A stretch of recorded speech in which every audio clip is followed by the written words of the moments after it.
Entre os maiores mistérios envolvendo fortunas bilionárias, personalidades ocultas e segredos corporativos da era digital, existe um caso que desafia investigadores do FBI, da CIA e especialistas em blockchain há mais de uma década. Um criador anônimo que revolucionou o sistema financeiro mundial. Uma fortuna superior a 100 bilhões de dólares abandonada em carteiras digitais intocadas. E um desaparecimento tão meticuloso que ninguém, nem governos, nem hackers, nem bilionários, conseguiu descobrir a verdade. Esta é a história real de Satoshi Nakamoto, o homem ou grupo que criou o Bitcoin, acumulou uma das maiores fortunas do planeta e desapareceu sem deixar rastros. 31 de outubro de 2008. O mundo estava em colapso. Bancos quebravam, milhões de pessoas perdiam suas economias, governos imprimiam trilhões em dinheiro do nada para salvar instituições financeiras. Nesse cenário de caos absoluto, um documento de 9 páginas surgiu em uma obscura lista de discussão sobre criptografia na internet. Seu título: Bitcoin, um sistema de dinheiro eletrônico peer-to-peer. O autor, um nome que ninguém jamais tinha ouvido falar: Satoshi Nakamoto. Não havia foto, não havia histórico acadêmico, nenhuma pegada digital anterior. Apenas um manifesto técnico que prometia algo impossível: criar dinheiro digital descentralizado, sem bancos, sem governos, sem controle central. 3 meses depois, em 3 de janeiro de 2009, esse mesmo Satoshi colocou sua promessa em prática. Ele minerou o primeiro bloco de Bitcoin da história. E dentro do código desse bloco, deixou uma mensagem cifrada: Chancellor on brink of second bailout for banks. Chanceler à beira de segundo resgate aos bancos. Era uma referência direta à manchete do jornal britânico The Times, publicada naquele exato dia. Não era apenas o nascimento de uma nova moeda. Era uma declaração de guerra contra o sistema financeiro tradicional. Mas Satoshi não estava interessado em fama nem em glória. Porque 2 anos depois, em abril de 2011, ele desapareceu e deixou para trás uma fortuna que hoje vale mais de 100 bilhões de dólares. Para entender o desaparecimento de Satoshi, precisamos voltar ao começo. Satoshi Nakamoto surgiu publicamente pela primeira vez em agosto de 2008, quando registrou o domínio bitcoin.org. 2 meses depois, em 31 de outubro, publicou o White Paper do Bitcoin. Mas quem era essa pessoa? Segundo o seu perfil público, Satoshi Nakamoto afirmava ser um homem japonês nascido em 5 de abril de 1975, mas havia inconsistências óbvias. Seus textos eram escritos em inglês britânico impecável, com expressões típicas do Reino Unido. Suas mensagens eram enviadas em horários que coincidiam com fusos horários da América do Norte e Europa, nunca de Japão. Além disso, Satoshi demonstrava profundo conhecimento em 3 áreas raras de se encontrar juntas: criptografia avançada, programação de sistemas distribuídos e teoria econômica libertária. Ele não era apenas um programador, era alguém que entendia profundamente como sistemas financeiros funcionavam e como quebrá-los. Entre janeiro de 2009 e abril de 2011, Satoshi se comunicou ativamente com a comunidade Bitcoin. Ele respondia a e-mails, debatia em fóruns, corrigia bugs no código, orientava desenvolvedores, mas sempre manteve sua identidade em absoluto sigilo. Nesse período, Satoshi minerou aproximadamente 1,1 milhão de bitcoins. Na época, essas moedas não valiam praticamente nada. O primeiro registro oficial de preço do Bitcoin foi em maio de 2010, 0,03 centavos de dólar. Mas Satoshi não estava interessado em vender. Ele nunca movimentou um único Bitcoin das suas carteiras originais. Ele estava construindo algo maior que dinheiro. E então, tudo mudou.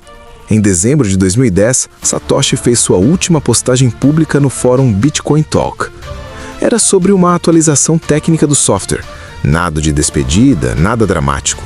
Depois disso, ele continuou se comunicando privadamente com alguns desenvolvedores. Até que, em 26 de abril de 2011, Satoshi Nakamoto enviou seu último e-mail conhecido. O destinatário era Gavin Andresen, um dos principais desenvolvedores do Bitcoin na época. Na mensagem, Satoshi fazia um pedido específico. Gostaria que você não continuasse falando de mim como uma figura misteriosa e sombria. A imprensa só transforma isso em algo sobre moeda pirata.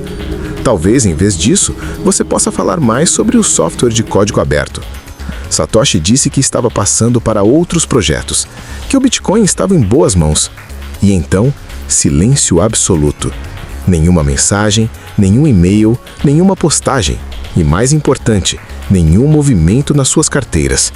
Até hoje, 13 anos depois, nenhuma das 1,1 milhão de moedas que Satoshi minerou nos primeiros meses foi tocada, nem transferida, nem vendida, nem movimentada. Como se ele tivesse simplesmente evaporado. Vamos colocar isso em perspectiva. Em fevereiro de 2024, a empresa de análise blockchain Arcan Intelligence anunciou que havia identificado e mapeado 22 mil endereços de carteiras pertencentes a Satoshi Nakamoto. É isso mesmo? 22 mil carteiras? Todas ligadas ao mesmo padrão de assinatura. Cruzamos com a cadeia de blocos inteira. Então, Satoshi. Foi o que o modelo indicou. 22 mil endereços. O mundo inteiro vai querer ver isso. Primeiro precisamos ter certeza e estar prontos para a reação. Usando uma técnica chamada padrão Patoche, desenvolvida pelo pesquisador Sérgio Demian Lerner, a Arcan conseguiu rastrear os blocos minerados por Satoshi entre janeiro de 2009 e meados de 2010. O resultado? 1.096.354 bitcoins. Em dezembro de 2024, com o Bitcoin sendo negociado próximo de $100 mil por unidade, isso representa aproximadamente 108 bilhões de dólares, mais de 600 bilhões de reais.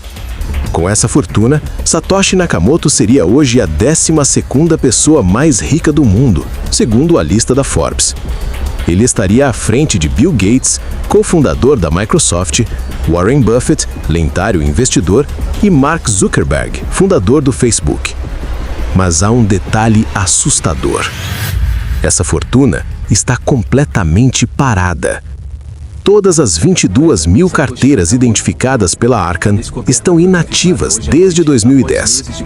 Nenhuma transação, nenhum movimento. É como se Satoshi tivesse jogado as chaves no oceano ou levado o segredo para o túmulo.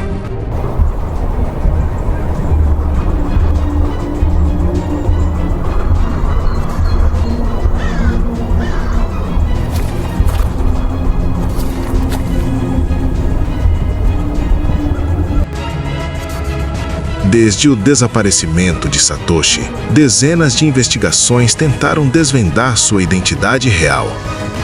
Candidato número 1, Hal Finney. Hal Finney foi um dos pioneiros da criptografia moderna. Ele foi a primeira pessoa, além de Satoshi, a usar o software do Bitcoin.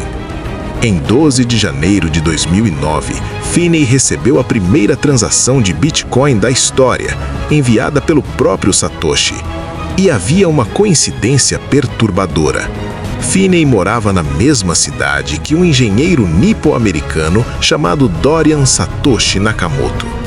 Em 2014, a revista Newsweek publicou uma reportagem explosiva identificando Dorian como o criador do Bitcoin.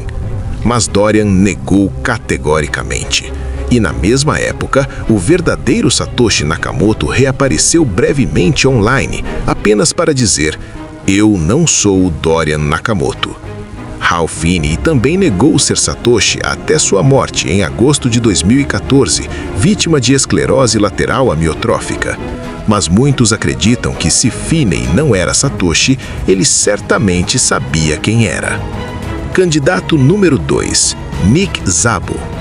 Nick Szabo é considerado por muitos o pai intelectual do Bitcoin.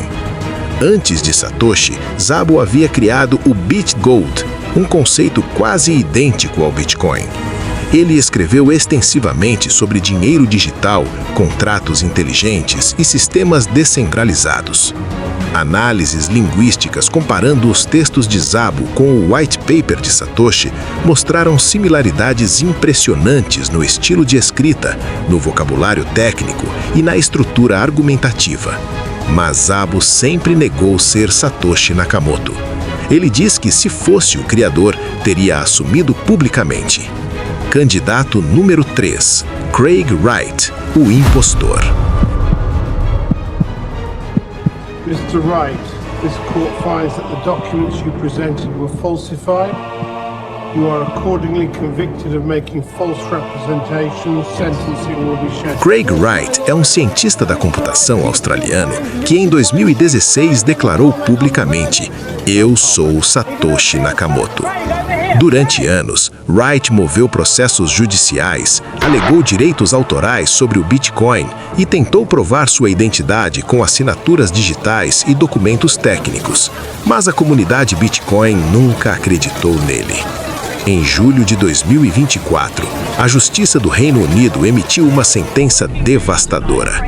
Craig Wright mentiu extensiva e repetidamente. Ele foi condenado por falsas alegações. Após a condenação, o próprio Wright admitiu em seu site que não é Satoshi Nakamoto. Candidato número 4, Peter Todd, o alvo da HBO. Em outubro de 2024, a HBO lançou o documentário Money Electric: The Bitcoin Mystery, dirigido por Cullen Hoback. O filme apontava Peter Todd, um desenvolvedor canadense de Bitcoin, como o verdadeiro Satoshi. A reação foi imediata e explosiva. Peter Todd publicou uma declaração à CNN. Para registro, eu não sou Satoshi. Este documentário é irresponsável e coloca minha segurança em risco. A comunidade Bitcoin rejeitou a teoria quase instantaneamente. Especialistas apontaram falhas críticas na argumentação do documentário. O que sabemos é o seguinte: Satoshi Nakamoto construiu o maior mistério financeiro não resolvido da história moderna e deixou uma fortuna maior que a de países inteiros, completamente intocada. Agora, a pergunta de 100 bilhões de dólares. Por que Satoshi nunca mexeu nessa fortuna? Ele perdeu as chaves para sempre? Morreu sem revelar o segredo para ninguém? Ou ainda tem o controle total, mas mexer neles poderia destruir o mercado inteiro? O que você faria? Venderia tudo? Deixaria intocado? Ou moveria só um pouco? Quero ver sua teoria. Vamos debater isso juntos. Se você quiser acompanhar mais mistérios como este, segredos corporativos e fortunas ocultas, inscreva-se no canal Misteriosamente. Ative o sininho para não perder os próximos episódios, porque a verdade, muitas vezes, está escondida onde ninguém procura.